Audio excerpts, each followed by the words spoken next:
Tonight on Joy News Prime, authorities at Ashanti Region COVID-19 treatment facility say it's been tough trying to rein in patients plotting to escape confinement. But they tried to use a bed trolley to break the door, but they couldn't come out. Even though the door was broken in sections, they couldn't come out. Government, meanwhile, is inviting the public to begin having conversations about how the country can be returned to some normalcy despite the coronavirus pandemic.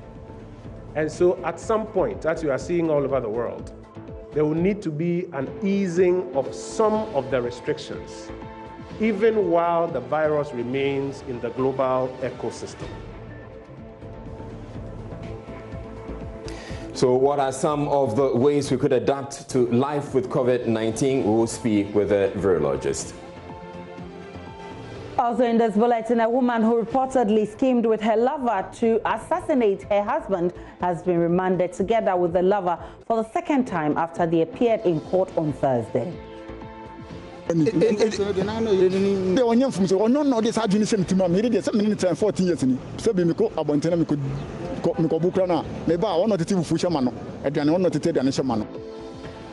some residents of Jamestown whose homes have been demolished to make way for the construction of a fishing harbour there say they risk losing their livelihoods in addition to being rendered homeless. Me like this, I've want them 3, and if this one had 4 picking. This is here I work here, and we feed our children. Why? If right now you have come and scatter here, what should we do? And in business, government reviews interest payments on loans to be granted businesses under COVID-19 stimulus package. But the president, in consultation with the team, decided to review that interest rate due to the plight of the Ghanaian MSMEs at a time such as this to 3%.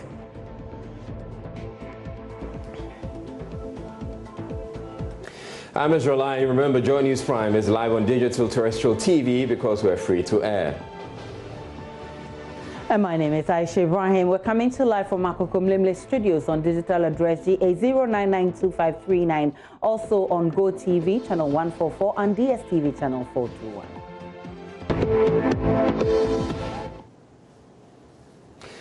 Attempts by some COVID-19 patients to escape isolation centers are becoming the biggest challenge in the fight against the pandemic. The Kumasi South Hospital, which is the Ashanti Region's holding center, has so far seen 2 attempts, with authorities under increasing pressure from patients.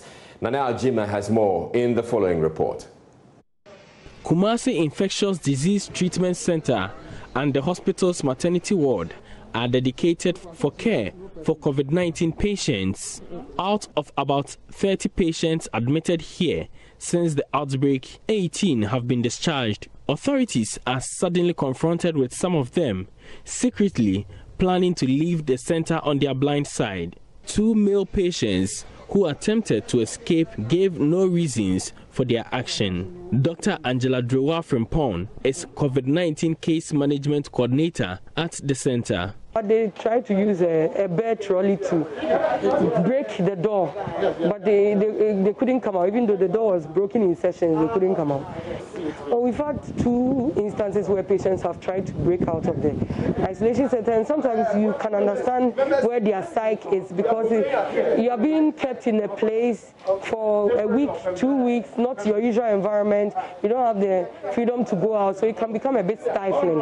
So on a couple of occasions, patients have tried to break out of the isolation center, but after we calm them and talk to them, mostly they've been cooperative. There have been a few bad nuts, but even then you can understand because it's not normal conditions, but mostly you understand. Any unfortunate incident of a breakout here puts hundreds of people outside at risk, as admissions soar in the wake of increasing case counts. It comes with pressure on personal protective equipment here at the facility. Dr. Drowa Frimpong again. Well, as usual, yes, we don't have enough space, so that's why we are appealing to everybody to do the best they can to not get COVID so that we don't have to admit more patients. So we don't have enough space. From Kumasi for Joy News, Nana Aljima reporting. Now, two lovers who allegedly connived in an assassination plot at Pameng in the Eastern region have been remanded into police custody for the second time by the Asukwa District Court in Kumasi. Mavis Brepo was reported to have schemed with her lover, Patrick Asare, to have her husband killed. They were, however, arrested after a supposed assassin they were negotiating with turned out to be a senior police officer. They will make their second appearance on the 3rd of next month. Nana Senso Mensah has more in this report. Counsel for Mavis, Mokhtar Muhaideen, prayed the court to grant her bail, citing she's a nursing mother, but the request was turned down. The mother of 4 is accused of conspiring with 50-year-old Patrick Asare to kill her husband, David Gato. In a bid to contract a killer, they placed the telephone call which rather went to Menshia Divisional Police Commander. Counsel for Mavis is discounting a charge of abetment of crime and is considering going to the higher court to seek redress. Indeed, it is strike law that in terms of when it comes to bail application, every court and all courts has a jurisdiction to grant bail. Every court. So why do you think the court couldn't listen to your plea? It's the same question I keep asking myself. Why? Which is the reason why I would hopefully repeat my application before the higher court. Before the higher court? Yeah, before the higher court, the appellate court. You describe the charge sheet as laughable. Why? Yeah. I will leave that one for the court issues. Such matters are court matters. I'd rather not discuss them on radio. And please, can you tell us what the charge is? I have not been given a copy of the charge sheet, as you are aware. From the point of arrest of the second accused person till now, prosecutions have thought it not necessary to even give the accused person or myself a copy of this charge sheet. So as I speak with you, I do not have the benefit of saying. And as you also even heard the prosecution in court, they are still saying that the charge sheet on which they have premised and secured the remand and the continuous remand of these accused persons, they said in court that they will still vary same. So what is even the basis for the remand in the first place? But these are matters that once you are not okay with, there's room for you to further go up to the higher authorities, i.e. the court, to seek proper redress, which we shall do. Thank you. Will you consider that as against the right for not being given the charge sheet? Certainly, yes, indeed. The court itself even showed its displeasure in not giving the accused persons their charge. It's a right that all of us need to guard jealously against, including all of us, including you guys, the media guys. Tomorrow it could be you or myself on the other side. Let us always strictly uphold the law. It doesn't matter where it falls. It doesn't matter what you think. Let us respect the law. The same law that gives you the authority and the audacity to remand and to arrest, that same law requires you to carry out an obligation which is also in holding up to the rights of the accused person. We shouldn't think that once you're an accused person, then you have been condemned. No, you still have rights. So when do you expect the appeal, sir? Oh, soon. Mr. Gato is appealing for clemency for his wife, insisting she had been spiritually influenced by Asare to engage in the plot. He told Love News he is disappointed the court refused to grant his wife bail. And when they were young from so no, this had been sent to me. They said, 14 years in it. So, we could abandon me, could go Bukrana. Maybe I want to tell Fushamano, and I want to tell the Nishamano. And to me, I said, me home from so why are their first wine? Ama, when we say, I deal with why first wine. Fine, what you can't threaten me first wine. Second one, and I'm who say, I didn't know, oh, trims over here. I think I won't come into Moha and then to Motina. One coming to Alberry. And then now, Umia Bema, you know, sir. I didn't turn up as on Yabimano. What's that intermission? One another so Yabimano. I said, some minute tangola. Some minute tangola. And where you disappointed so when Yabiyama? Huh? Where disappointed so when to Yabiyama? Oh, sir, it's not Lord. Nana Senso Mensah reporting.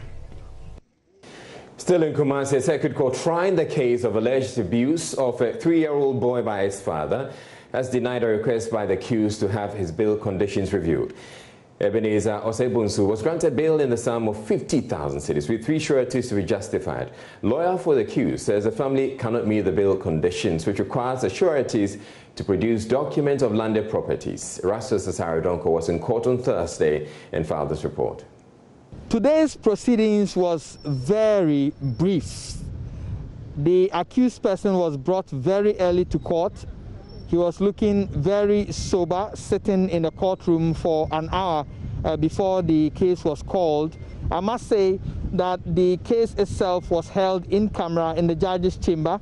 But after the proceedings, the defense lawyer and both the prosecution have been briefing us, and they've been telling us what happened. We are now learning that the defense lawyer raised preliminary objections with some documents tendered in evidence by the prosecution, and so the judge sustained that objection and has asked the prosecution to fix it. We are also learning that the defense lawyer wanted the court to review the bail conditions. Currently, the accused person is in police custody. He's supposed to be bailed in a sum of 50,000 with 3 sureties, each of them to provide a landed property to be justified. And that the defense lawyer thinks is too much, and they cannot meet those bail conditions.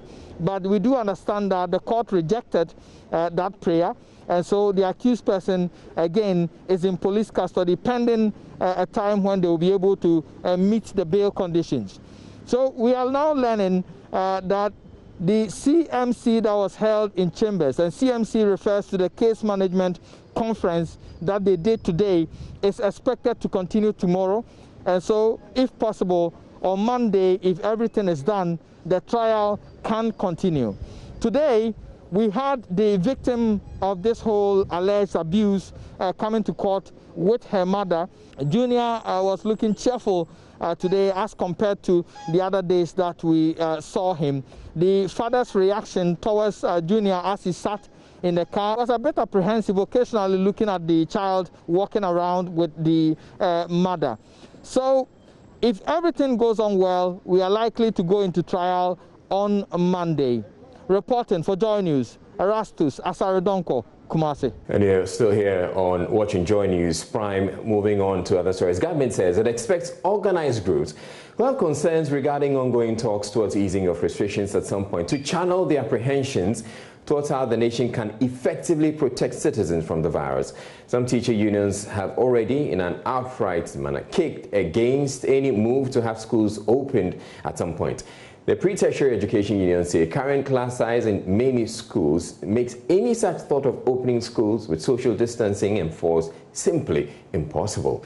Government has been responding to these concerns at a news conference. There's more in the following report.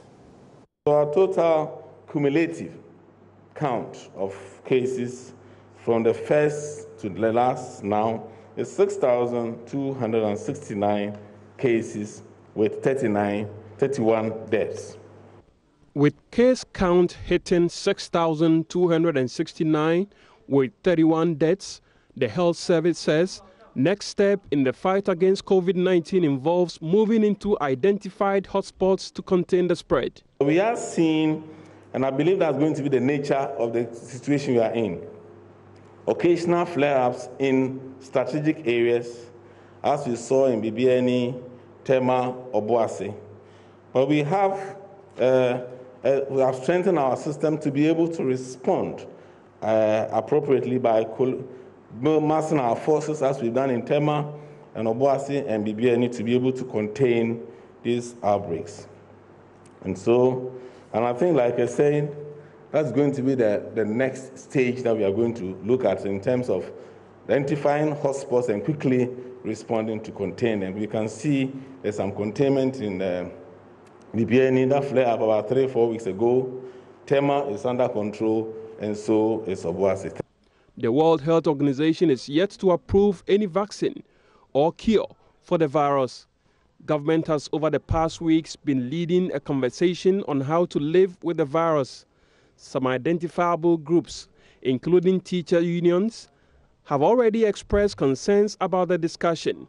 Information Minister Kujopon Nkrumah says government wants the discussion to be focused on how we can all agree to live to ensure the virus doesn't spread much, since it's here to stay. The fact is that the COVID-19 virus is around the world, in the ecosystem around the world. There is no vaccine or cure now. We do not even know when exactly there will be a vaccine or a cure. The other fact is that the world is coming to a realization that what appeared to be one of the best preventive methods, which was everybody stay at home, be locked down at home, cannot go on in perpetuity. And so at some point, as you are seeing all over the world, there will need to be an easing of some of the restrictions, even while the virus remains in the global ecosystem. So the expression which has been introduced, which we are inviting the nation to a conversation around, is living as normally as we can while the virus remains in the global ecosystem. And that's what we mean by living with the virus in the global ecosystem. The information minister also revealed government is yet to complete the process needed to decide whether or not to use a medicine developed in Madagascar, said to be a cure for COVID-19. What we have said is that Madagascar has reached out to us with their supposed or their suggested cure, and that we will test it through FDA and Center for Plant Medicine before making a decision. The brief as I have it is that we have not received this supposed cure from Madagascar. The Electoral Commission released what it says are guidelines to be implemented in the voter registration exercise. The Director General of the Ghana Health Service, Dr. Patrick Abuaje, was asked whether this has been approved. I really wouldn't want to say EC or church or whatever. The protocols are basic. Social distancing. In any way, that has to be done. Depending on your environment, you need to adopt the appropriate measures of mask, hand washing, and appropriate distancing. So it doesn't really matter whether in this setting, whether it's in a factory or anything. The principles are the same. And as long as you abide by it, that should be okay. All right, we have been joined on Zoom by American-based Ghanaian specialist in infectious diseases, Dr. Bertha Sewa-Ayi. Government, Dr. Sewa-Ayi, thank you very much for making time to speak with us. Now, government, as you heard, is inviting people to start a conversation about living with the virus, seeing it that COVID-19 is going to be here for a while. I'd like to start with you, if you don't mind. What are some of the ways we can adapt life to live with COVID-19? Well, thank you very much for having me on your program, and thank you and good evening to your audience as well. I think if we're moving into that arena, one of the first things is going to be very good communication, because the Centers for Disease Control in the U.S. also yesterday released a document which I think they've been working on. It's a 60-page document that looks at the various steps in which any lockdown or going back to normal life can be evaluated. And a lot of it is based on risk assessment, so that they're looking at the amount of disease in each community. And that information is going to come from the government themselves, letting us know that maybe in this particular town or district, there's zero transmission. You don't have any cases, and so you can almost continue to lead your lives. Maybe you don't travel here or there, or maybe this particular community, there's a major outbreak in a particular school. And so for that school alone, although every school is in session, they all need to stay at home. So it's going to be a lot of weighing and making sure that every decision is being made right at the point that it's needed to be made. The other thing that we need to seriously consider is, as the Minister of Information was talking, he talked about the global environment. We're not alone. Ghana is just one of. In fact, if you look at the WHO map that looks at the number of cases, it's been colored. There's Americas, Europe, Asia. You can't even see the African color at the bottom. It's like we have like less than 1% of all the cases in the world. So we live in a global environment. We also need to be monitoring what is happening in Togo, what is happening in Burkina Faso, what is happening in Ivory Coast, so that we don't get into the framework of thinking it's just us, and then after we put in all our controls, we import disease like we did between January through March. So it's going to be a lot of risk assessment and very good communication. And I also think we should engage our children very much in this effort. Okay, and talking about children, I'd like for us to make this as practical as possible. Let's take the schools, for instance. If we're going to have life back as normal, it means the schools would have to reopen. And I'm sure you're aware of the systems we have in Ghana where we have boarding schools. So people are moving from one place that is a hot spot to another place that's not a hotspot. We're bringing all these people together. How do you foresee life in a boarding facility? It's going to have to dramatically change. A lot of our boarding schools were overcrowded anyway, and we're going to have to find a way of decongesting them. It may mean some schools will go on a shift. Some people may have to be forced to be day students. I'm not sure how it will work, but it will be a real work in progress, literally and also figuratively. It's not going to be easy. So you take the US, for example. Okay, restaurants are open, and then you find that they tell them your tables have to be 6 feet apart. And then they realize that, look, we can operate, but we're not making any money. I mean, if we're not having the tables next to each other, then we're running at a loss. And so they met with the president and said, you know what, just give us money because this is not going to work. So it will be a trial and error because really the world has never been this way before in the last 100 years. And so we're going to have to try it. If it doesn't work, we back up. And talking about children, you know, I'm sure you may have heard that this week, even though we thought children were asymptomatic, apparently when they get the infection after about a month or so, they present with this syndrome of involving multiple systems, including their hearts, so that children can get heart attacks. So we're talking about going back to schools at a time when we just discovered that children are in real danger. So it's going to be a real work in progress. How about the churches? The churches are eager to, have their congregation back. Yes, it will take a lot of education. Some churches in America are going back. It will take a lot of precautions, a lot of education. And I'll go back to the restaurant example because they're the ones who opened first. They were giving guidelines on how to clean every table, clean frequently. Everybody was putting on their masks. So it will really be a very, very new way of doing things. I think they should also continue their online presence because I don't think they'll be able to meet as frequently, although everybody's used to going to church on Sunday. So that one we come back away from, but it will have to be a lot of spaces. We can't be sitting like we used to on a bench with everybody snuggled next to each other. And it's not a positive example, but in the very early times of the outbreak when the churches were told not to meet, there was one pastor in Virginia who he literally said, you know what, God is bigger than this virus and you can quote me on that. Unfortunately, by the time we were ready to quote him, he had died from COVID-19. His daughter was interviewed on live television. He said they did everything. They had hand sanitizers. They did everything, the spacing, but they still got infected. I don't want to believe somebody went to that church on purpose to defy him, but he caught the virus, within a short time of saying that, and he succumbed to the disease. So I just want us to realize that the risk is real. And when it comes to churches, South Korea's outbreak actually started from a church.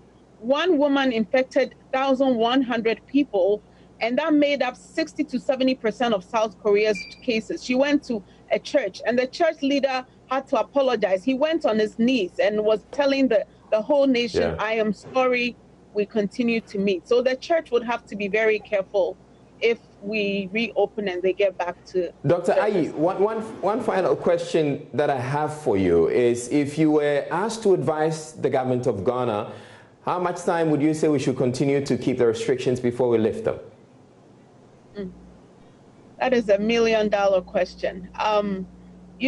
This question, anytime you ask a scientist, the answer is always going to be, you don't set time limits for the virus tells you what to do. Because, a month or two ago, when I was asked about what would happen lifting the lockdown, I was very nervous because I know the virus in the US within 5 weeks, it had infected 1 million people. But look, we're 9 to 10 weeks into our epidemic or pandemic, and we're reporting 6,000 cases. Not that it's not a lot, but we would have expected over 1 million.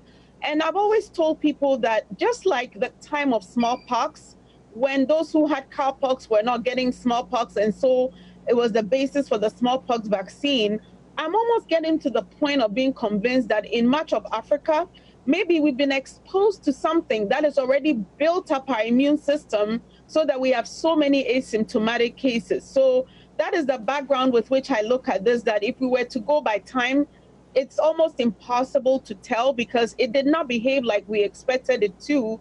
And so it'll be difficult to come up with a time limit.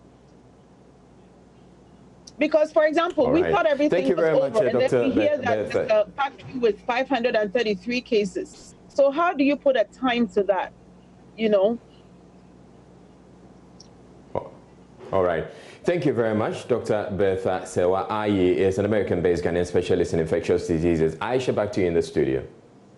We're still on Joy News Prime. Also on Joy News Prime tonight, losing a loved one can be very traumatizing. And in the wake of the coronavirus pandemic, the grieving process can be much more difficult for bereaved families. This is because under normal circumstances, people tend to rely on each other for support in times like these by coming together to offer comfort to each other. Unfortunately, coronavirus pandemic has wreaked havoc on many of these norms. This is due to the restrictions placed on social gatherings in major parts of the world. Ghana is no exception. As the ban on social gatherings like funerals still remain in force, Joy News' Beryl Ernestina Richter looks at the trend of funerals among the Ghana people.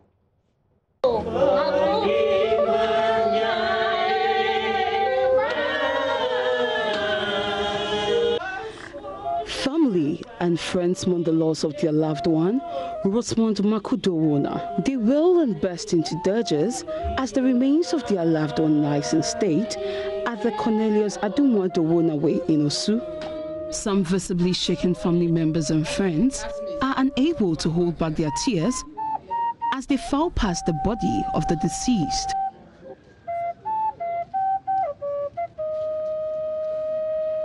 There are no comforting hugs or handshakes. As the people mourn, they are also mindful of contracting the virus. An elder of the family, Jonathan Note Dowona, explains they decided to strictly abide by the restrictions on social gathering, even during the planning of the burial and funeral of their deceased relative. It was decided at the pre-burial meeting on 28 April to abide by the President's directive. We only allowed them to briefly extend their condolences to the family. One of the main features, according to Ga customs and traditions, that precedes the bathing of the corpse is Kochagbamo. This rite is very significant among the Ga people. Before the outbreak of coronavirus in Ghana, this ceremony was characterized by elaborate fanfare and extravagance. Here is Nomo Blafo III, Ga Blafo Wulomo of Asre. Currently, it's done in a way as if people are going to marriage or something. But during this period, you find about 2 or 3 people just carrying this thing to where they're supposed to take it, or to the house where the Kojagbamo will be performed. Before the few people who just go and bat the corpse, they will only go to the mortuary. Dennis Ni Ajay is one of the sons of the deceased. He strongly believes his late mother would be happy with the family's decision to organize a small gathering. I know and believe that she will be very happy. The Dowona family is not the only one to have taken the decision to bury their departed loved one in this COVID restrictions era. Here at Transitions Funeral Home Hacho, family of the late Stephen Abbey is holding a private funeral ceremony for their deceased relative. The outbreak of COVID-19 has changed the way we do lots of things in this country, especially social gathering. Behind me is how the impact of COVID-19 has changed the style of funerals. The family of the late Stephen Kweku Abbey have had to do with only about 20 members here to mourn and pay their last respects to their loved one. On a normal funeral day, this hall would be filled to capacity, but because of COVID-19, the story is different. An elder of the family and cousin of the deceased, Michael Nimate, admits it has not been an easy decision. After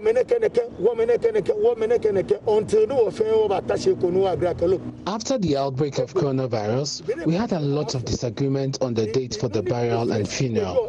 Eventually, we made a decision to bury him quickly due to the president's directive. This is a special burial because the usual comment about shortage of food and drinks associated with large funerals is absent. A whole lot of things will happen here. Grace Ofosudonko is the sales and marketing manager at Transitions Funeral Home. According to her, convincing families to organize private burials has been difficult. So it's not been easy. We will call, follow up with messages, follow up with invoices and all that, but it's difficult for it to sink into a lot of clients. As a business, she said, they have had to devise innovative ways for their burial packages to encourage clients to hold private burials during this period. As some families are left with no choice than to organize private burials for their loved ones, there are concerns that certain aspects of our unique culture may be relegated to the background, but Nomo Blafo III disagrees. He maintains large and extravagant funerals that have become the norm these days is a departure from the Ga traditional culture. Before, in fact, the funeral, that is the wakekeeping, the funeral, and then the next day, Adechani, it got to a point where even during the funeral, that is where you see people even cooking on the grounds of the funeral, which wasn't done before. But today, in fact, it even becomes more of like a party or even a wakekeeping. So the pandemic, I would say, has taken us back to where we were before. And to me, it's more, if we can just maintain it and sustain this, then more of the culture will be seen. If the coronavirus pandemic persists, people will have to come to terms with organizing more private burials. Perhaps the virus is painfully teaching families to spend more money on the living and not the dead. Beryl Ernestina Richter's report for Joy News. And still to come in this bulletin, some residents of Jamestown whose homes have been demolished to make way for the construction of a fishing harbour there say they risk losing their livelihoods in addition to being rendered homeless.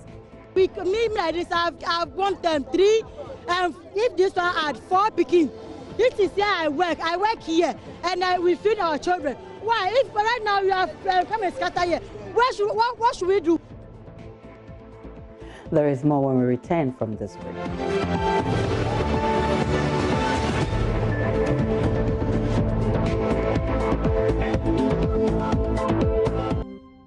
Time now for business. Daryl Kwal is here with the very latest. Daryl. Good evening to you, Aisha. Hope you're doing great. I'm doing well. Nice one.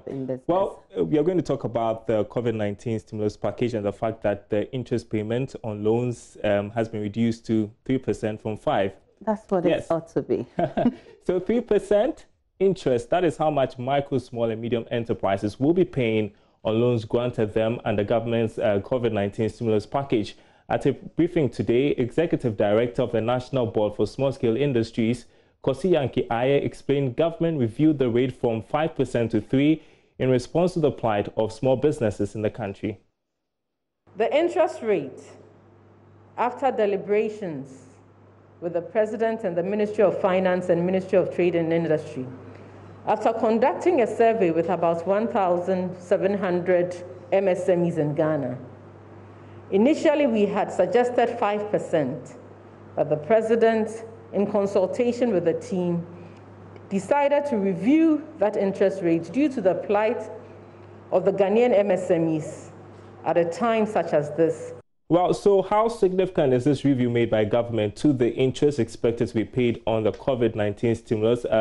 Financial analyst Charles Mensah joins me now, and I'm excited to have you on the business segment of Joy News Prime. Do you think the review would make any difference, Mr. Mensah? I think for businesses, any reduction, whether it's 0.05 or 0.01, it's significant for them. So dropping it from 5 to 3 would be a significant thing for the businesses. At least, if for nothing at all, they are getting much lower, and the savings that they would ordinarily would have borrowed can go into the profitability of the business. And because the growth in itself is not too good, they can decide that they will drop their end prices of goods that they sell or the service that they provide, so that they can push more and then pay less in terms of the interest. How about the amount set aside as stimulus package, 1 billion cedis in itself? Some groups like PEF say it is inadequate. If my memory serves me right, I think there was a bit where because businesses themselves had their own way of borrowing from the system. So now this is some cushion for you. Now, if somebody is cushioning you, it doesn't have to be the whole burden. So it's a way it has to be sustained. And therefore, if government decides that they will give you 1 billion and they appropriate it or disburse it that right, what then tends to happen that the business that will benefit, immediately one will monitor them to see that they are really applying it and applying it well and effective. So 1 billion may not be too much or too little, but at least it's on average, it's going to help certain sectors and then they can move. Because, Darryl, what it is that it is a cushion. It's not outright financing of your business. It's a cushion. So something that will cushion your business. So if you have that and you're able also to negotiate with your suppliers and get additional credit from your suppliers, you are good to go. All right, thanks for your perspective. You heard the financial analyst Charles Mensah, his thoughts on the review of the interest on the loans being granted small businesses from 5% to 3%. And that's all for business for now. More in the next hour, but coming up next is sports.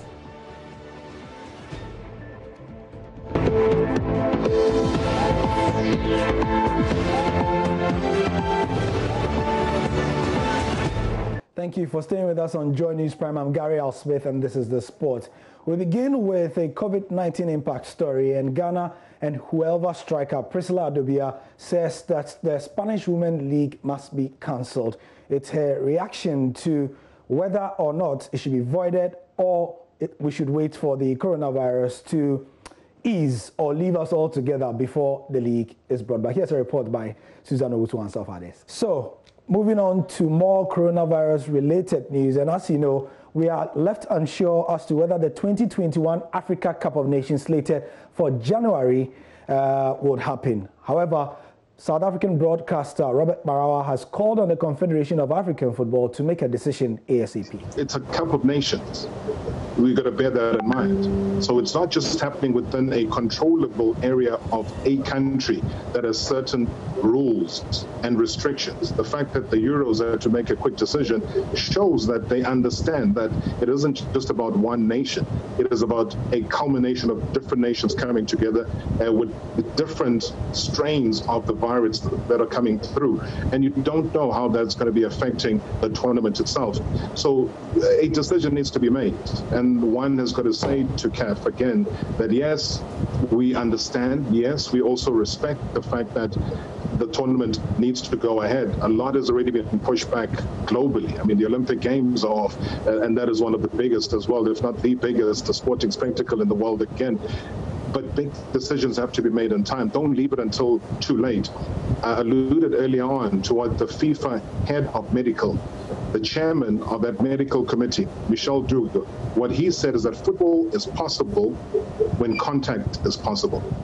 That's the view from Africa. Let's go to Europe, where the Bundesliga is still on. There are fixtures coming up. Hertha Berlin versus Union Berlin tomorrow in the meeting of the Berlin clubs. And then on Saturday, we've got Gladbach, Leverkusen, Wolfsburg, Dortmund, Freiburg, Bremen, Paderborn, Hoffenheim, Bayern Munich, and Eintracht Frankfurt. Schalke versus Augsburg, Mainz versus Leipzig, and Cologne versus Fortuna Düsseldorf. That's The Sport. I'm Gary Al Smith. Thank you for your time. And it's time now for the showbiz segment, and Becky is here. Guess what? Lady in Red. Hello. And it's all about Kwame Eugene. Yeah, there's Kwame Eugene is in the news. Famia is in the news, but let's start with Famia. Famia says that he hasn't been affected by the COVID. Actually, he bought a car during the lockdown season. Oh, wow. Well, it's true, but I'm not saying it has affected me to that point that I can't do anything. So you don't agree with him when he says that the musicians are hungry? Some are. Okay, no, I'm not hungry. I mean, I've been bringing out music videos, you know. Masanka Kotoka in this times, yeah. I just bought it during the lockdown, so me okay. It's going well for you. Oh, God is doing well. But it's not in the car. It's just a normal car. Yeah, and so we are not hungry. He's not hungry. I'm excited that, you know, one of our musicians, they're not hungry. It's not really affected, a lot of people but this think whole that some musicians are hungry and all that. Eden made that statement. I think it was maybe he should give us a ride in his new car. It would be nice. You will? Yeah. Aisha, let's talk about Bright. Bright says that he's hopeful that the group 4x4 will come back. He's asking Ghanaians and everybody else to pray for the group. The comeback of your brothers, Coded, Captain, 4x4. Right. What's the progress so far? It's time. Everything is, you know, everything works with time. Especially around this time when we have this pandemic going on. They are forever going to be brothers. The only thing I need to let people understand is when we grow up, our needs change, you know what I'm saying? Our way of doing things change. And these guys are matured and they're doing amazing things, you know, they're doing extraordinarily well. What's his name? Coded, I spoke to not too long ago. Captain Planet as well. You know, these are guys who've been through it all, seen it all. And if it's God's will, in time that they will come out with anything, you know what I'm saying, it will happen. So we just need to pray that they find their focus, find their baseline, and just, you know, work their way up. Oh, yeah. I mean, it's one of the...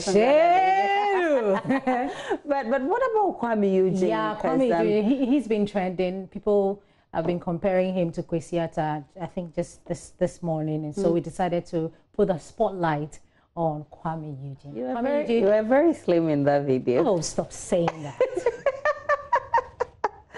And that'll be it for Showbiz, right? Thank you so much, Becky, for bringing us show.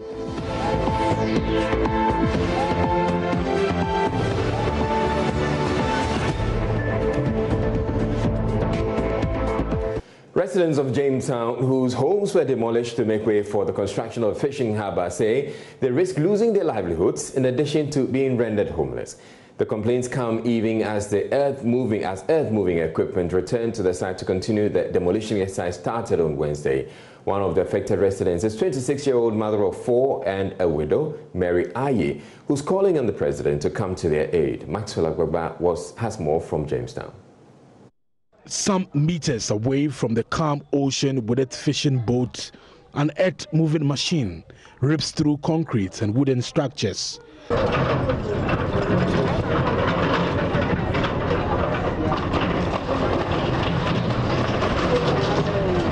Occupants try to salvage their ceiling and anything they can find.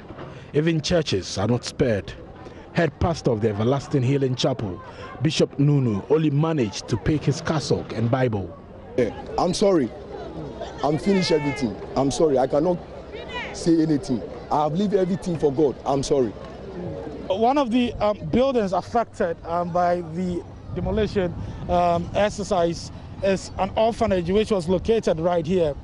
We are told that the orphanage had become a safe place for some of the children here in this community, but it was not spared. It was demolished yesterday, and even now you could still see some of the learning materials that the children use here at this place.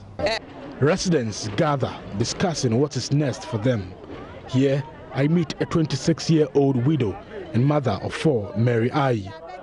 She has lost the roof over her head and source of livelihood. This is where we get for our lunch here.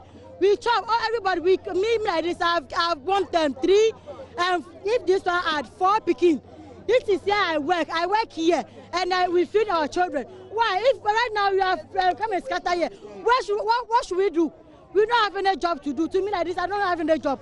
I just clean fish and I get food to eat. So right now you have come and destroy it. How are we going to eat? How are we going to feed our children? We beg. We are suffering.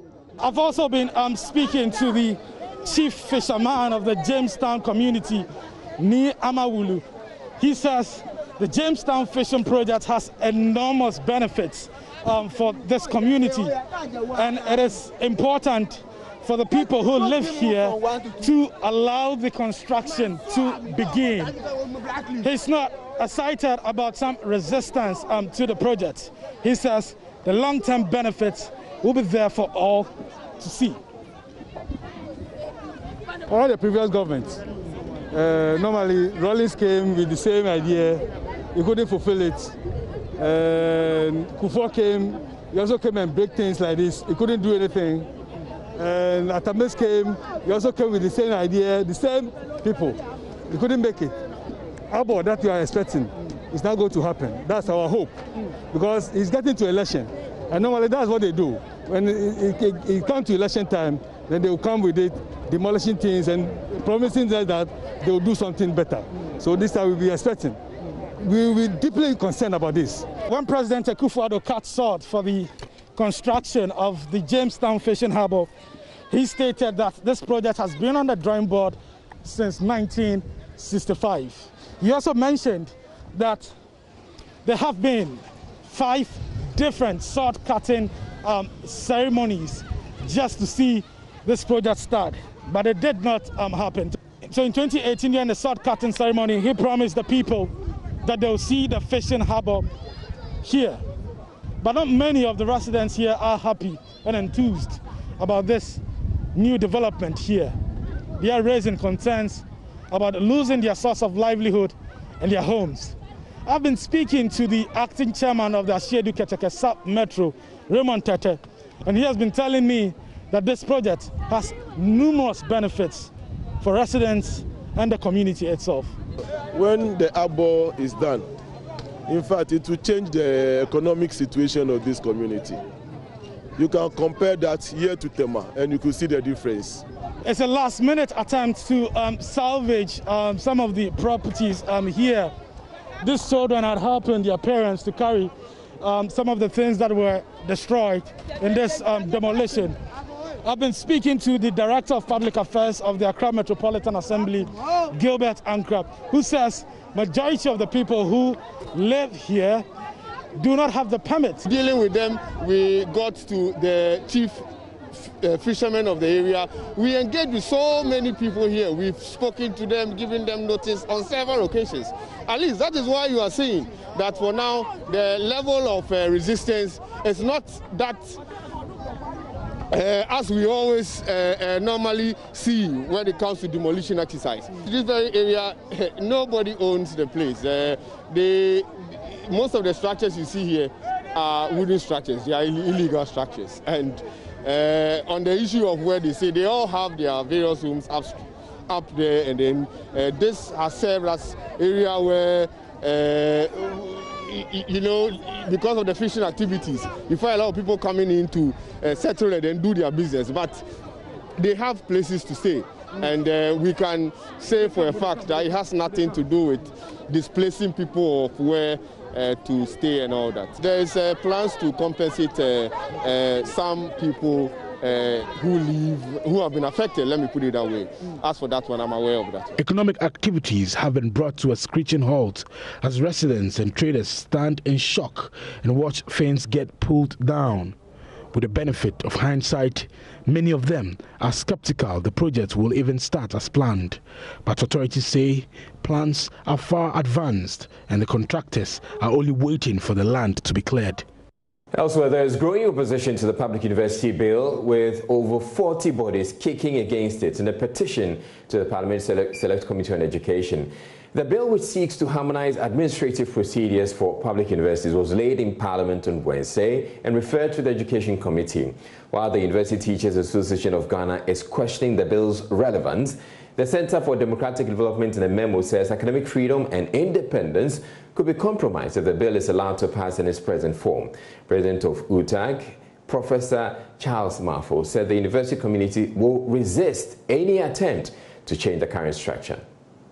For us, we cherish academic freedom. And as I said earlier, and my colleague totally agrees with me, we go to every extent to protect it, right? But we hope it does not get there. I must confess that since the last time we met the president, we had an invitation to meet the president of the land.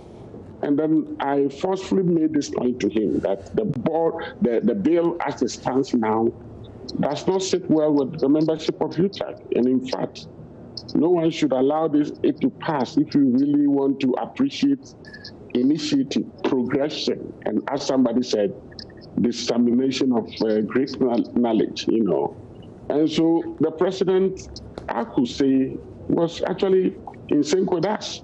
And so since then, we have met the Honorable Minister of Education on a number of occasions. And I must confess, he's been very accommodating and respecting the views of UTAG. And I guess that is why we had to put in so much into this memorandum and give them an extensive recommendation that as I keep saying, one would have thought that, look, as Dr. Park said, let's forget about it. But if you really want to insist, as Professor Park says, maybe they should have come down to us earlier and sat down with us, identify where they think there are weaknesses, and so that from us, we evolve solutions. That did not happen. In a midway, we have come in with a memorandum. Well, it's perhaps better late than never. So they could resort to that memorandum, look at our recommendation, and pursue on that path. Right. If they really wish to do it. But as you suggested to me, if push becomes shove, of course, expect UTAG to react.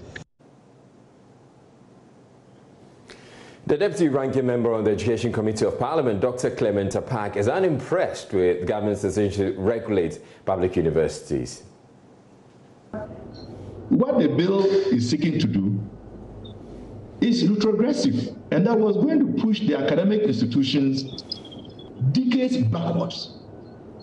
So when you look at what government is trying to do, and you factor in the issues that government claims it wants to resolve by the introduction of this bill, vis-a-vis the sacrifice of academic freedom, the potential victimization of academics whose conduct, writings, presentations, articles, a government of a day may not find palatable by virtue of having a majority on the council, victimizing such lecturers, be it in their application for grants, application for promotions, and the mere fact that the universities would now be required to actually seek the approval of a minister, a political appointee, in order to enter into agreements within or within the country or outside of the country. This clearly cannot be progressive. And that's why I have said that if I were government, this bill needs to be abandoned. It needs to be withdrawn because it is not going to resolve any known challenge that we know we face in our public university sector. Well, Joy News is learning over 40 petitions are awaiting the hearing of the Education Committee before a report and debate on the bill can be taken on the floor. Speaking on News Desk, Chairman of Parliament's Education Committee, William Kwetu, said they have received 38 petitions from the public on the bill so far. He hopes there would be compromise among the parties. Except that we have not sat down to look at the individual memoranda or the petition that various interest groups have written. But what I'm aware is that I know CDD has written to us. Okay. We're considering it anytime soon. I mean, there are a number of letters, about 38 petitions that we receive. Usually, it is the committee's clerk who is meant to receive the letters. And yesterday I had a cursory discussion with her, and she said all the petitions numbered 38, including CDD's own. Definitely, that is a process in Parliament.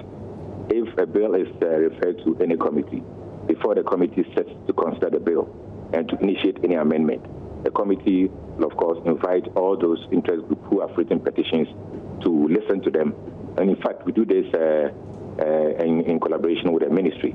With that of UTAC, I heard you just mention about UTAC. UTAC's own is being still tackled at the ministry with the Minister of Education. In fact, he told me that about 3 days ago, that he has also received personal petition from UTAC and is going to sit with them before we even agree to meet them as a committee. So I would say that I know a certain number of petitioners, including even individuals, all numbering 38. I haven't studied all the petitions yet. I know CDD has written to us. I don't know the details. We'll look at that tomorrow. The bill will consider mainly the administrative issues and processes. If you're a vice chancellor at the Kwame Nkrumah University of Science and Technology, why should your condition of service or for that matter be different from the vice chancellor of, say, University of Ghana? Okay, why should the condition of promotion to maybe an ISO professorship position or a senior lecturer position? But then the point is, do we need a bill to correct that? They are all government institutions. You cannot have different conditions if you're all government institutions. Mr. Kwetu, at the heart of this is really academic freedom, and they look at what government seeks to do with the bill as far as the composition of a council is concerned. Government seeks to have the numbers, the opportunity to appoint more people, and that will create problems. In fact, a former vice chancellor who spoke on PM Express with Evans Spencer said it will make the vice chancellors of the various universities puppets. But no matter what it is, my brother, I want to assure that definitely a compromise will be reached. This is before the bill is finally passed.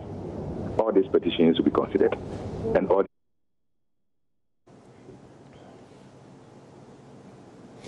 In other news, the opposition NDC's General Secretary Johnson Yesiedun Ketia says he and his family have suffered political victimization under the Kufuor-led government. Speaking with Mama V. Owusu-Abaji on the AM show, he explained his son lost his job following a change in power. He also shares how his daughter was transferred under bizarre circumstances. Are they squeezing you so you can play ball? Oh, sure. How are they doing it? First of all, my son is out of work. He happens to be working with a private company at the harbor. Now that private company operates with a government license. And then you have the management of GPHA squeezing that private company that unless and until my son is sacked, the license will be withdrawn. So my son has to be sacked. So he's in the house as I speak to you. Really? Yes. But they're doing that to you simply because you're General Mosquito, you're the General Secretary of the NDC. They're doing that to your son, for instance, because you're General Mosquito? Yes, because the Gapoha instruction they gave to that businessman. And he said, why? I'm doing my private business, blah, blah, blah. Then they said, look, Yesiedun Ketia's son is too politically exposed. When he's here, engaged in clearing of goods and so on, he can import weapons to come and overthrow government, so he must be kicked out. So how long have has your son been home for now? More than 3 years. Not working? Not working. So my daughter was also working with another government institution involved in auditing. Well, you see, the way I organize my life and I brought up my children, they are very, very strict when it comes to speaking the truth and remaining with the facts. So she happened to be working with a government institution that in the internal audit department of a government institution. She was sent on assignment and given instruction to find something to implicate an innocent person for political reasons. And he says she cannot do that. She will work, these are her findings. And she will let somebody else go and redo the work. But he will not sign anything, but he will make findings because he cannot go and implicate an innocent person. So he came back, and then they had to remove him from head office auditing to some district branch in Greater Accra. When he went there, the manager there says, there is no desk for you. So I said, well, but I will come to work every day anyway. She was at some point called that, why is it that everybody who is connected with NDC since the changeover has been leaving and you are still here? Are you not the daughter of Asiedu Nketia? I said, yes, I'm the daughter of Asiedu Nketia. But I applied for this work and I was recruited on merit. So anybody who wants to sack me, let the person sack me, but I'm not living here. The opposition National Democratic Congress is also asking the Electoral Commission to conduct a limited voter registration exercise instead of the scheduled mass registration. Communications Officer Sami Jemfi argues transmission of the coronavirus during limited registration exercise will be lower than compiling a new register. If you compare the fact that we have a register which has the names of over 60 million Ghanaians, and you have only 600,000 people who have turned 18 years this year, okay? On grounds of public health, public safety, if we all decide upon consultations and engagements that there is no need for us to take that risk because human lives are irreplaceable, and that it is okay for us to go into these elections with the existing register without a new voters registration exercise, I don't think it will spoil much. Should we, even if we decide to still proceed with a limited registration exercise to register the 600,000 people who have just turned 18 years, you would agree with me that registering 18 million Ghanaians like they are seeking to do within 40 days is not the same and will not involve the same level of risk as registering just 600,000 people. The NDC is also fighting off claims that the Electoral Commission called for an IPAC meeting to discuss the exclusion of the existing voters' ID before submitting the CI to Parliament. General Secretary of the governing NPP, John Boedu, alleged that the NDC boycotted an IPAC meeting scheduled to discuss the new CI, but the NDC's Director of Elections, Elvis Afriyie-Ankrah, described the allegations as untrue. He says the EC submitted the new CI to Parliament 8 days before the scheduled date for the said IPAC meeting. He insists the National Identification Authority and the EC are scheming to rig the 2020 polls for the governing NPP. They also said the compilation of a new register would facilitate the spread of COVID-19. He's been speaking at a news conference. This realization that, first of all, less than 2 million people have passports. Most of them have used the passports as bidder documents for NIA cards, and out of the estimated population of 18 million, only 6.5 million of those 18 and above have been issued with cards. And this we see as part of the grand conspiracy between the EC, NIA, and the ruling MPP to disenfranchise over 10 million eligible voters, mostly in NDC strongholds. The issue of lack of consultations with political parties on the proposed CI before it was laid in Parliament is something that cannot be overlooked. The claim, and very recent claim, by the MPP that the proposed CI was discussed at the 25th March IPAC meeting is a concocted barefaced lie, as the matter was neither on the agenda, and I think we have a copy of the agenda. The matter was neither on the agenda of the said IPAC meeting, nor captured in the records of the said meeting as has been discussed. In any case, and this is what makes it most ridiculous and preposterous, the proposed CI was laid in Parliament on the 17th of March 2020, 8 clear days before the 25th of March 2020 IPAC meeting in question.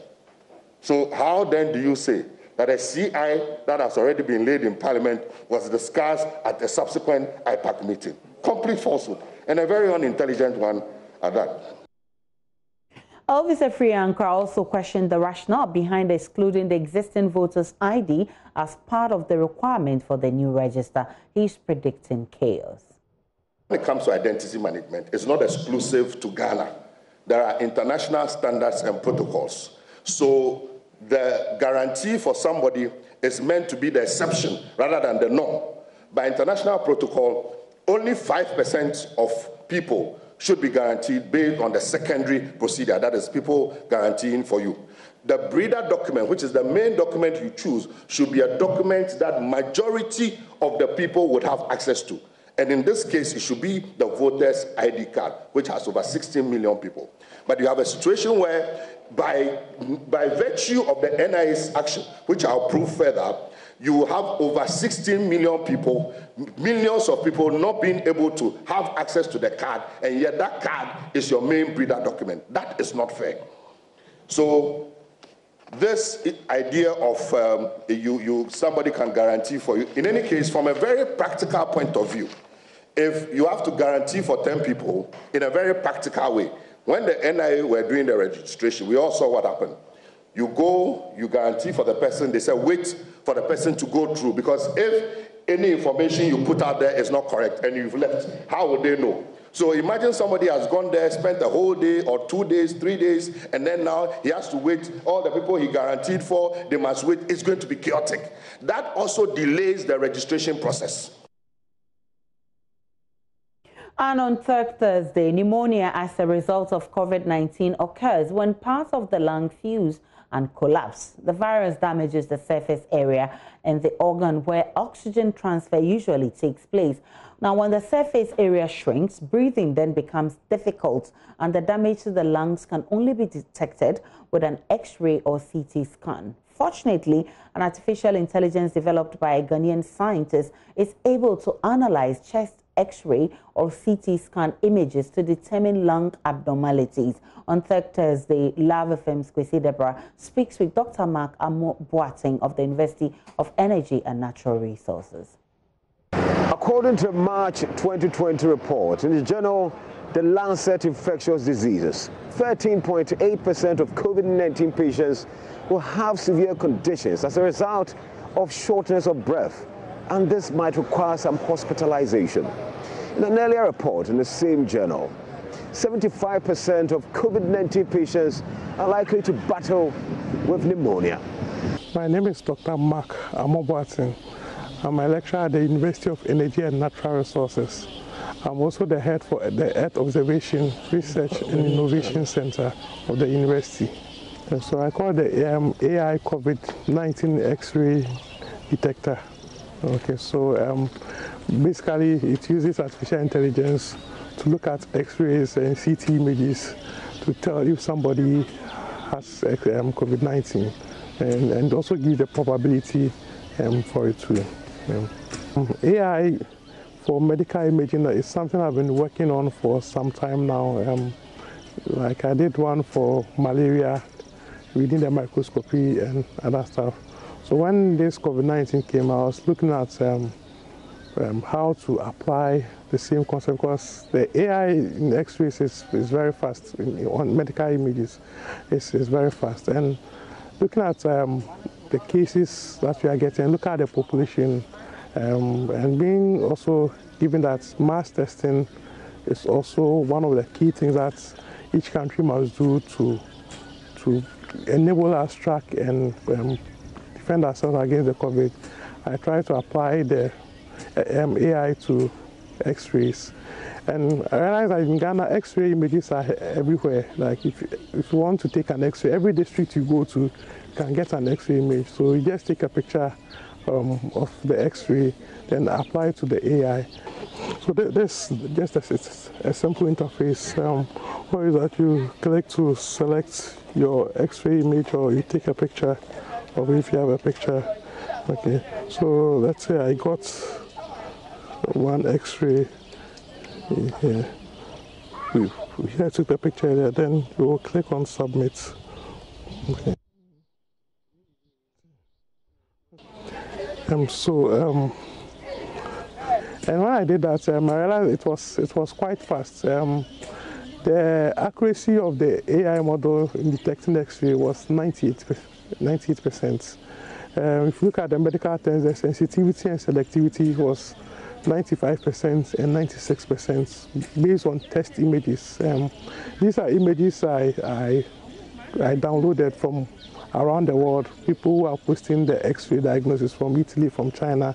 Then I used it to train the AI to see if it could detect this from other cases. Okay, already I had a data set for different chest infections, which was over 120,000 images. So for about 16 different chest infections. So I've been working on that. So I just, okay, let me just add the X-ray COVID-19 to it and see how well it could detect it. And I was actually surprised I was getting those very high numbers.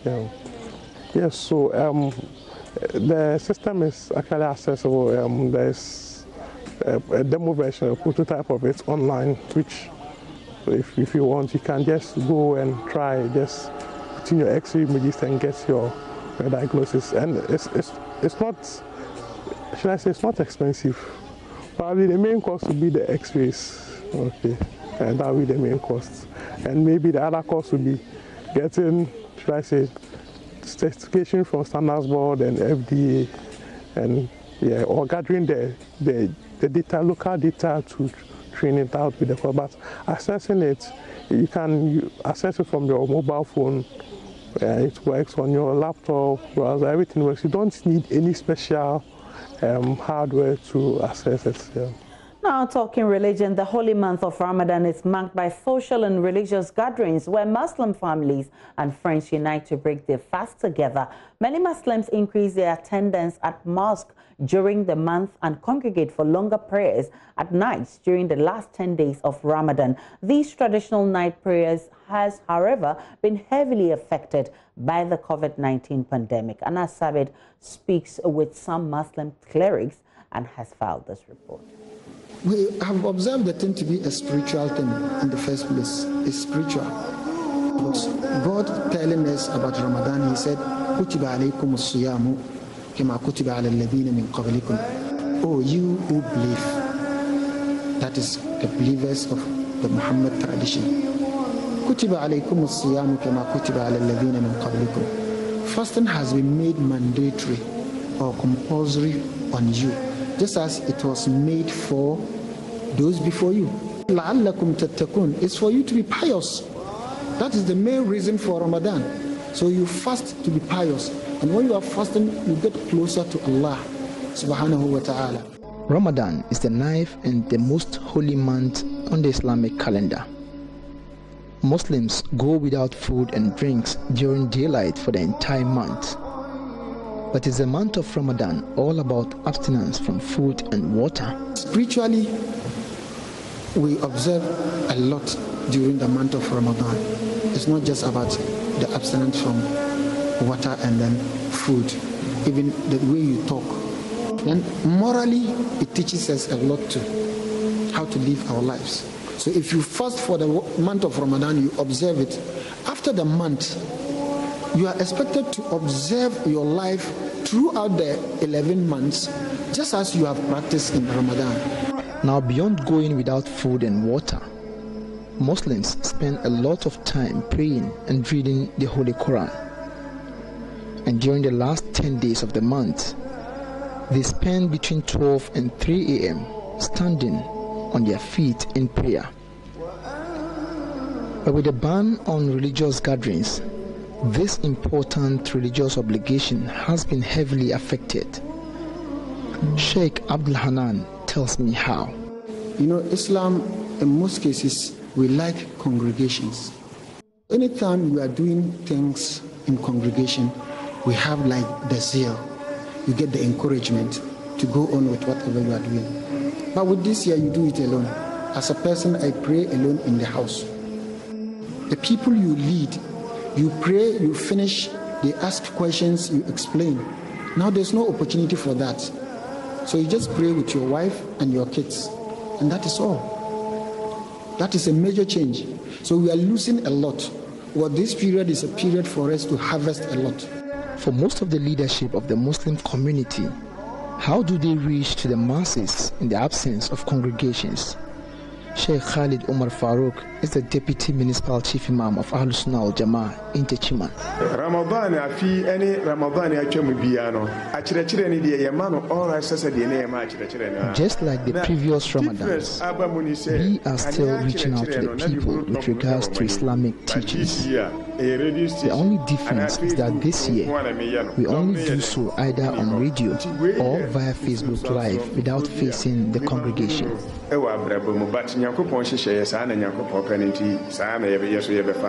Sheikh Hanan, however, called on Muslims to strive in observing the Tahajjud prayers even in small numbers at home and seek from the Almighty God to protect us from the COVID-19 pandemic. Let us do the possible best we can to observe the prayer in our homes, in our small numbers. You, your kids, your wife, just observe it. And then pray after your prayer. Pray to Allah that this calamity, Allah should take it away from us, or He should provide us with the antidotes quickly. Reporting for Joy News, Anas Sabit, Techiman.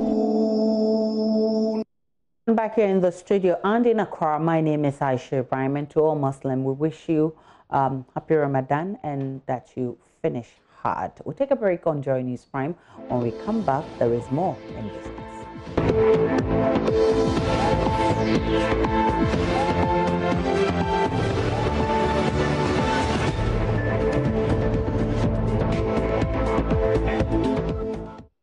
Hello, welcome back to the news. Time for some more business news. The founder of Defunct Capital Bank, William Ato Asian, is said to have begun negotiations with the Attorney General to have some of the charges brought against him dropped. This was disclosed in court by lawyers for Mr. Asian. Court correspondent Joseph Akable earlier had this update. So specifically, the amount involved has to do with the sum of 27.5 million cedis, which according to the Borders report was money that he had obtained from the BOG that he was supposed to use for business promotion. It's the money that the Borders report had famously said was carried in a jute bag by Mr. Asian and distributed to some individuals. Now, his lawyers are coming under Section 35 of the Courts Act, and Section 35 of the Courts Act allows an accused person who has been charged to offer to the state an opportunity for him to refund some monies that he has benefited from the alleged crime. It involves an admission that indeed I did commit the crime, and once you make that proposal to the state has the option of accepting, and once the state accepts it, a guilty plea will be entered on your behalf, and you are offered a lifeline to refund those monies with the hope that that will truncate the prosecution against you, and that will end the matter for you, because the intention behind the premise of that particular regulation is to the effect that why waste our time to go through a long prosecutorial process if we have the option of obtaining the funds from you. And so a member of Mr. Asian's legal team, Bafo Jehu Bonsu, informed the court that so far they have actually paid an amount of 1.4 million cedis out of the 27.5 million cedis to the state. He asked for an adjournment because he says they are still engaged in the deliberations with the Attorney General's office, and so they asked for more time, hoping that they will be able to come to some consensus for work or some agreement to be fashioned related to the refund of that money. And once that is cleared out of the way, it will end the matter for Mr. Asian. And so we've not got any response from the Attorney General's office, do we? The response we have so far is from a Chief State Attorney, Mariana Apia-Opong. She represented the state in court today, and she confirms that indeed they are aware of this move by lawyers for Mr. Asian in terms of reaching out to them and hoping that the matter will end in this particular matter. But the point is being made by the Chief State Attorney that they want a full proposal on paper submitted to the Attorney General's office, specifically the Director of Public Prosecution's office, for a review to be done. And they should state in clear terms the payment plan, if there is to be one, or whether this is a one-off payment. All those are specific details that they expect in a valid plan. And once that plan is presented to the Director of Public Prosecution, a decision will be taken as to whether it should be accepted or not. And so for now, the AG's department is saying that they are waiting for the proposal to decide the next line of action. And so the judge gave them a 1-month adjournment, saying that they should come back on the 18th of June with a response as to whether the two sides, that is Mr. Etienne's lawyers and the AG's department, have been able to agree to determine whether the court proceeds to strike out the charges against him, or as to whether the case should proceed. Next to the oil industry and concerns that the oil bankruptcies are looming in the U.S. This development, according to the Executive Secretary of the Chamber of Petroleum Consumers Ghana, Duncan Anwa, is likely to cause a significant increase in the prices of petroleum products. He says consumers could be paying more. A lot of the American energy companies or oil firms are filing for bankruptcy. What it means is that they will not be able to put out as much onto the market as they used to force prices down. And so the projections are that oil prices may just go up between now and, the first quarter of 2021. So it's not surprising that the past few days you've seen about a 7% jump. Today, a lot of the benchmarks are quoting around 30. Just a few weeks ago, we had even gone and crashed to zero and negative. Now prices are rising again. Should Ghana take advantage and hedge? We ask again, should Ghana be proactive and decide in getting certain things, in place, so that as prices continue to climb from the 15, the 16, the 17, whatever we need to put in place now, if we are even hedging at 35, although it's not 35 yet, because of forward forecast and projections, if it ever got to 40, Ghanaians will be better off. If it got to 35, it means that we will not increase fuel prices anymore. And so it will be better we take some of these financial instruments available now, because the projections and the outlook, it is expected that once COVID finally eases, the global economic index may shoot up drastically, because companies that had gone into recession and not producing, they may all come on stream again, and that would mean a lot more demand for oil. Once you have a higher demand for oil and OPEC still continues with its cutbacks on production numbers, the only eventual outcome will be an upward, or some increases in oil prices. And that we should prepare our minds for as Ghanaians. But the state establishments must also ensure that they put in some remedial measures to ensure that if it should rise to 40, we would not come and burden Ghanaians at the pumps with higher fuel prices. We need to put in place some scientific, mechanisms to protect the Ghanaian consumer. And finally tonight, crude oil is trading at almost $36 a barrel. Here's how we are ending trading.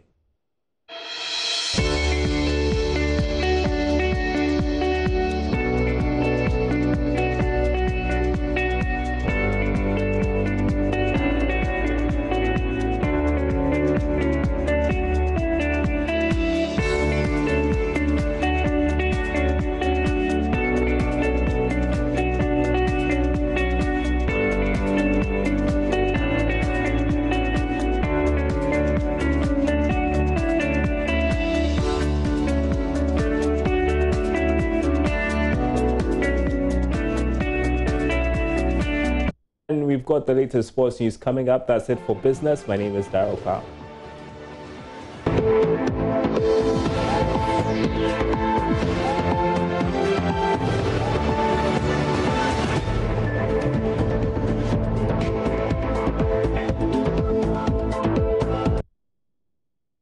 Thank you for staying with us on Joy News Prime. I'm Gary Al Smith, and this is The Sport. In our first story, a final decision in the legal tussle between former Ghana international Emmanuel Clottey and Asante Kotoko has been reached. You might recall that the player dragged Kotoko to court in the matter that had to do with his being frozen out of football due to the contractual dispute between the Porcupine Warriors and Esperance. Here's a report by Asara Bidi Akonfa Desk.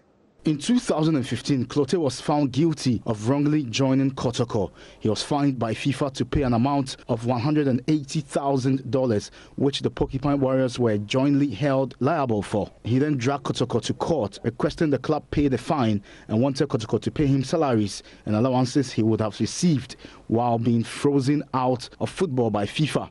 Kotoko and Clote did not pay the 2015 FIFA fine until last month, when FIFA handed Kotoko an ultimatum to pay or risk facing an international ban. They then arranged with the Tunisian side and paid. And with the court case, it has been dismissed, and the cost of 5,000 Ghana cedis has been awarded against Clote.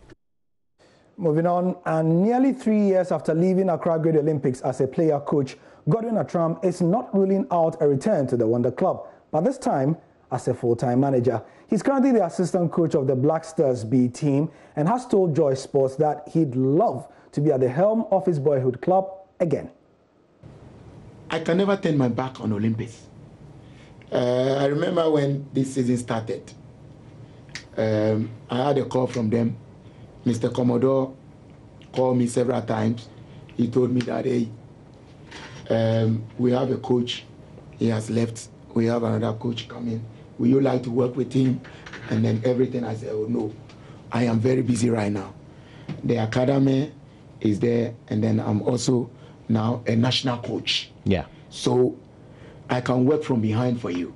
If a technical director or something, I can do it for you. So I've been talking to the coaches. Right now is Coach Anowaka is the one who is heading Great Olympics. I talk to him each and every day on ideas, what they have to do sometimes. And then I also speak to Mr. Commodore each and every day regarding the club, as well as Mr. Amaka Amatefield. I see. Because it's not good for So Godwin, what you're saying is that if the opportunity avails itself and you are not engaged full-time elsewhere, you will do the job. I will help the club. You will go back to coach Olympics since they if only they believe in my planning, because it's all about planning. Godwin Atram was a mainstay of the Ghana Premier League in the early 90s into the 2000s, and up to recently he was still playing. Which brings us to something that has been trending on social media. Every now and again, the Joy Sports team have an argument that we allow deliberately to spill onto social media. The latest is this one. We had a debate about which team is the best, the 1990s Ghana Premier League team or the 2000s Ghana Premier League team. So we just wanted to put together a 2000s team. This is by no means the best 11, but imagine this team. Samir J in goal, Godfred Yeboah, Joe Hendricks, Ajimandria, Amankwa Miriku, Ajatete, Stephen Odro, Osei-Kuffour, Dongbote, Ishmael Adro, and Charles Taylor in one team representing the 2000s versus the 1990s team. Salif Wansa in goal, Jacob Nete, Emmanuel Amaf, Frimpong Manso, Frank Amankwa, Ablade Kuma, Yawa Champon, Godwin Ablode, Prince Edupoku, King George Arthur, Joe Debra. We didn't even include Shamokwe in the team, in the 90s team. But, you know, it's been creating a lot of hype on social media. And I can tell you that it's been pretty interesting. Head over to our Twitter feed. So this is actually on our Twitter feed, Joy Sports GH, and join the discussion. I'm Gary Al Smith, and I'll be commenting with you on Twitter. Thank you for your time. So on that note, we wrap up the bulletin. My name is Israel Lai. Thank you very much for watching, and thank you to Aisha in the studio. Thank you too for doing this with me, Israel Lai. My name is Aisha Ibrahim. Enjoy the rest of your evening.